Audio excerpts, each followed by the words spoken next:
London, 1666, one of the most significant years in the city's history. A spark in a small bakery on Pudding Lane unleashed 4 days of destruction. Buildings crumbled, families fled, and the medieval city we know from history books was forever changed. But this wasn't just a disaster, it was a turning point that shaped London as we know it today. Let's unpack the Great Fire of London, exploring how it started, how it spread, and how it left a lasting mark on one of the world's greatest cities. London before the fire. Picture London in 1666, a city of half-timbered buildings crammed together in narrow, winding streets. Many homes were made of wood, with overhanging upper floors, creating a maze of combustible structures.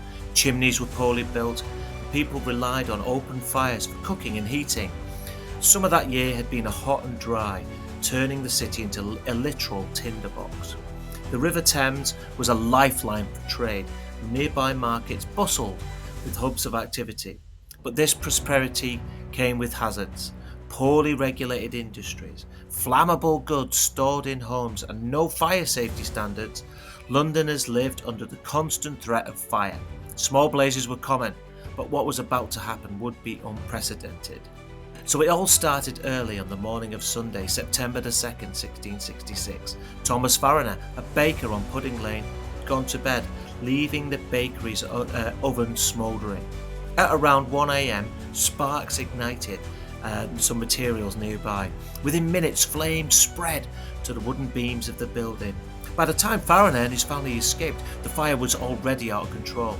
Strong easterly winds turned into a raging inferno, spreading quickly to neighbouring houses. The fire spread rapidly through London streets. By the end of the first day, it had consumed 300 houses. Firefighting efforts were disorganised at best.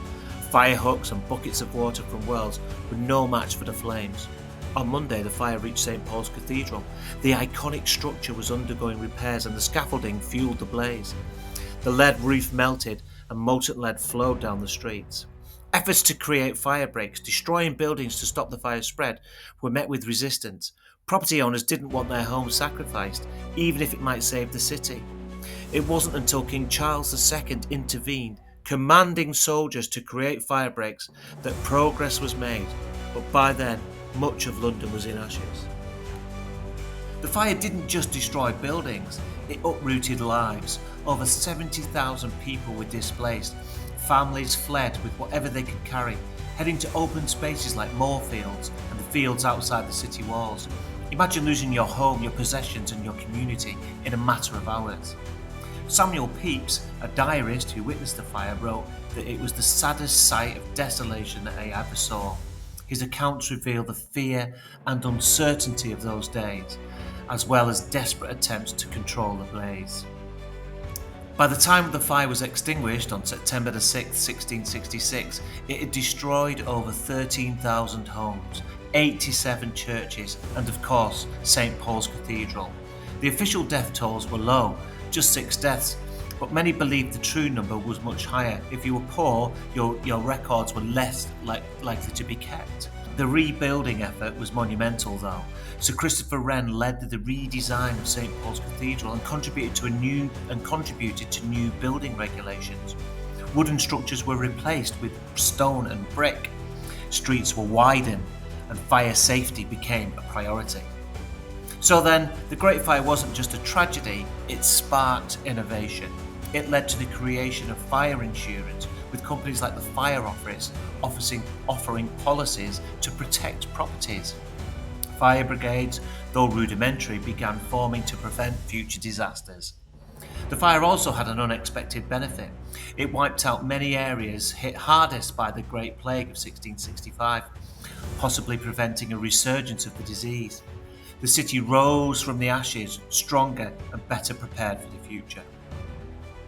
In the aftermath, rumours swirled around about the fire being an act of arson, and a Frenchman, Robert Hubert, confessed to starting the fire.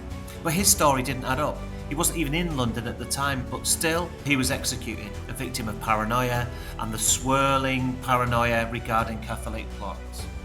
The real cause was far simpler: negligence, poor infrastructure. But the fire's impact was undeniable. It reshapes London forever. The Great Fire of London was a devastating event, but it also marked the beginning of a new era for the city. From tragedy came progress, and London emerged stronger.